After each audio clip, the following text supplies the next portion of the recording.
PM Narendra Modi અને ઇન્ડોનેશિયાના રાષ્ટ્રપતિ પ્રોબોવો સુબિયાન્તોની દિલ્હીમાં દ્વિપક્ષીય ચર્ચા.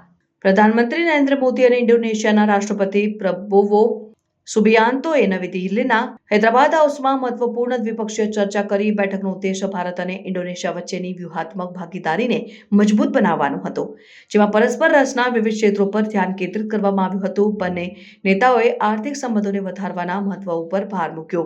તેમણે ઇન્ફ્રાસ્ટ્રક્ચર, ટેકનોલોજી અને નવીનીકરણ ઉર્જા જેવા ક્ષેત્રોમાં વેપાર અને રોકાણને વધારવાના માર્ગો પર ચર્ચા કરી.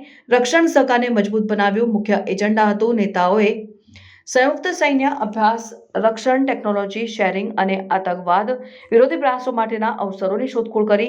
મોદી અને સુબિયાન્તોએ ભારત અને ઇન્ડોનેશિયાના સમૃદ્ધ સાંસ્કૃતિક વારસાને હાઇલાઇટ કર્યું. તેમણે સાંસ્કૃતિક વિનિમય અને પ્રોત્સાહનને પ્રોત્સાહન આપવા માટે સંમત થયા, જેથી વધુ સારી સમજણ અને લોકોથી લોકો જોડાણો વધે.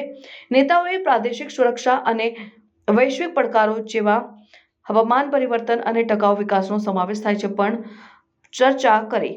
તેમણે આ મુદ્દાઓને ઉકેલવા માટે આંતરરાષ્ટ્રીય મંચોમાં સાથે મળીને કામ કરવાની પ્રતિબદ્ધતા પુનરાવર્તિત કરી. દ્વિપક્ષીય ચર્ચાઓના પરિણામે વિવિધ ક્ષેત્રોમાં સહકારને ઊંડો બનાવવાના અનેક કરારો થયા.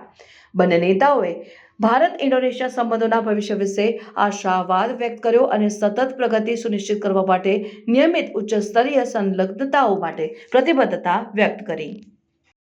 पिछले कुछ वर्षों में हमारी द्विपक्षीय व्यापार में तेजी आई है और पिछले वर्ष यह $30 बिलियन से अधिक हो गया है.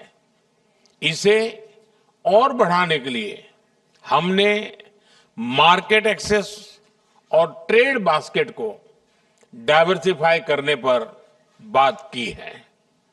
प्राइवेट सेक्टर भी हमारे प्रयासों में बराबर का भागीदार है.